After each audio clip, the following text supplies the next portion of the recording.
ಆಗಿನ ಕಾಲದಲ್ಲಿ ನಾವು ಕ್ಯಾಸೆಟ್ ಮತ್ತು ರೇಡಿಯೋದಲ್ಲಿ ಕೇಳ್ತಿದ್ದಂಥ ಕೆಲವು ಸುಂದರ ಗೀತೆಗಳನ್ನು ಈ ವಿಡಿಯೋದಲ್ಲಿ ನೋಡೋಣ. Happy love.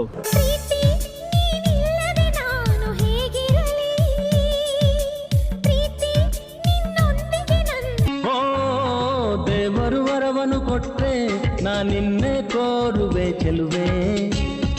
ಮೊದಲು ಭೂಮಿಗಿಳಿದ ಮಳೆ ಹನಿಯು ನೀನೇನ, ಹೂವೆದೆಯ ಚುಂಬಿಸಿದ ಮೋಹನಿದು, ಮನಗಳ ದಾಹವಿದು, ಗುಂಗಿರಿಸೋ ಗಾನ ನಿಂಗೆದು.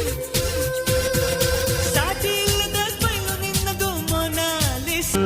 ನಾನಿಲ್ಲ, ಮನದಲ್ಲಿ ನೀನೆಲ್ಲ, ನೀನಿಲ್ಲದೆ